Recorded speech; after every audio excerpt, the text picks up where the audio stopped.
And today in Comanche land, I'll show you how to fix a problem that's really been rubbing me the wrong way.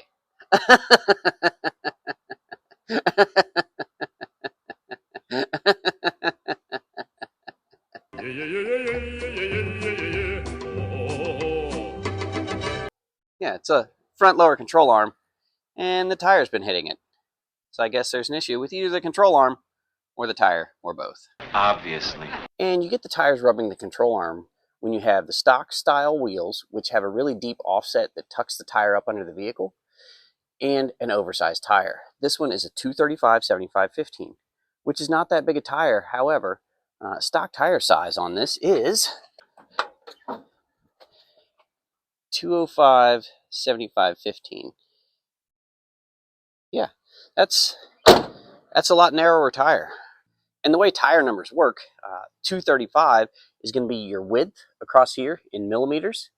75 is going to be sidewall percentage of width over here. So your sidewall is 75% on a 75 of 235.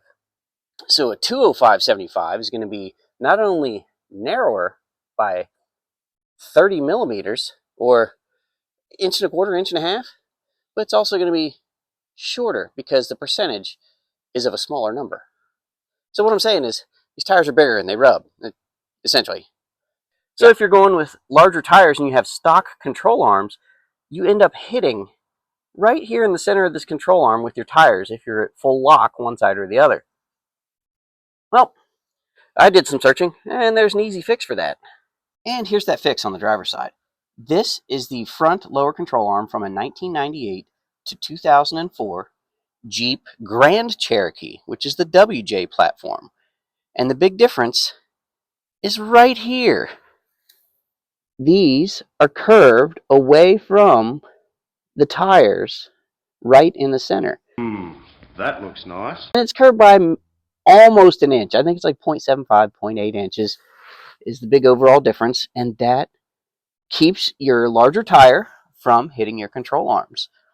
Because the Grand Cherokees 98 to 04 ran larger than 205/75/15 tires, what were basically the same platform as the XJ, ZJ, MJ. It's not the same thing. It is the same thing. It was the same thing. They reskinned it. Chrysler's cheap, okay? Now, there's a couple small differences between the stock control arm and this, other than the big curve in it, and let me show you what those are. All right, here we have the original Jeep Cherokee XJ or Comanche MJ control arm, and this is the one off the WJ, 98 to 04 Grand Cherokee. Here's the big curve I talked about. You can see the difference. This is where you get all your tire clearance, right here. And the other big difference is that this is a fully boxed control arm.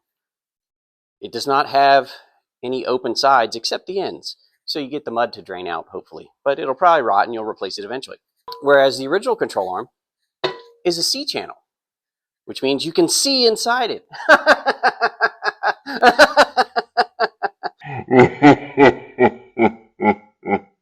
What is wrong with that guy? No, it really just means it's a C shape. See, it's a C shape or a U shape, depending on how you hold it, really. And it uses this rolled edge for strength, and it's fine, really, except it is just not good right here, and that's what we're fixing. Other thing is, you'll note these bushings are garbage at this point anyways, so it needed to come out.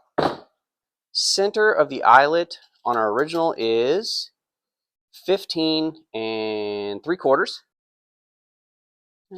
closer to 7/8, maybe. So what I'm saying is these eyelets are slightly farther apart by like 1/8 of an inch, but you can overcome that really easily. Now, the trick to making that work with a little bit more room in between the eyelets is to put the front end in first. And then when you get to this back end, there's room right here for you to stick a small pry bar right up in here and pry it forward. And as you're prying it forward, you put the bolt through. It's just not that big of a difference. The bushing itself can make up the difference just by prying on it a little. So, not a big deal in length department. That brings us to the last difference, which we will have to do something about. If you look here, this bushing is much narrower than this bushing. Let's measure that and see what the difference is. All right, so we've got our calipers zeroed out. Let's see what the bushing length is.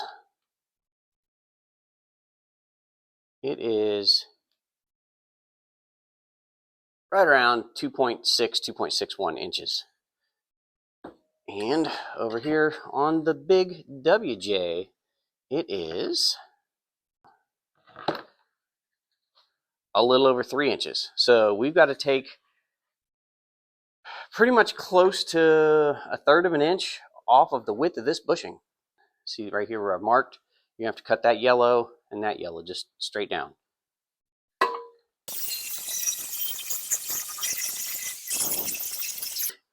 It'll be all right. You just have to take off enough, because if you don't take off enough, it doesn't fit at all, trust me. And there we go. That puts us at 2.6. Close enough. Let's get this other side knocked down and put it in.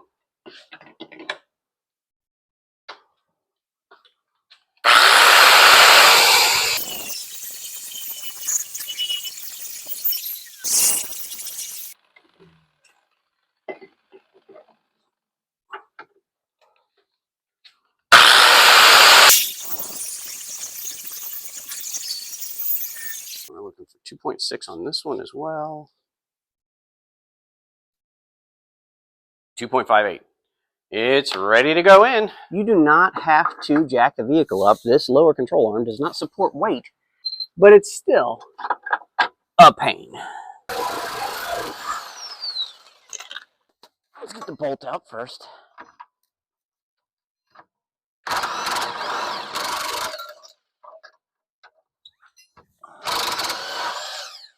There we go. That's one. The stupid central axle disconnect is in the way. Seems to be the problem here. I have a 7/8, and that's way too big, but I'm willing to give it a shot. You know what old Jack Burton always says at a time like this? Who? Jack Burton. Me. Jack always says, the hell.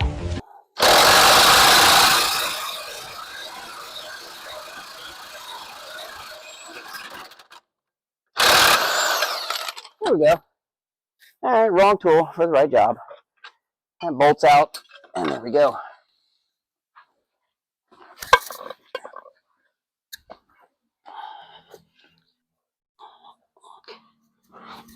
All right, so like I said, all right, and when you're installing this WJ control arm, the oval bushing goes on the axle, the round one goes on the frame, and make sure that your curve is facing inboard, not towards your tire.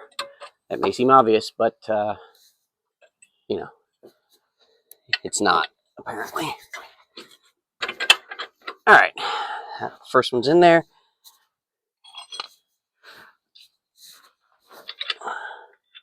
Get that nut started just so it doesn't go anywhere. Then we can get the back one started.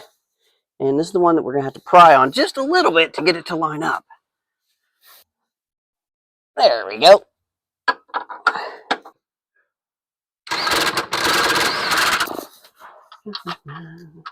Now, if you want to, you could probably put anti-seize or something on these nuts or threads to make this job easier should you have to do it again, but hopefully you won't. I hope so, for your sake.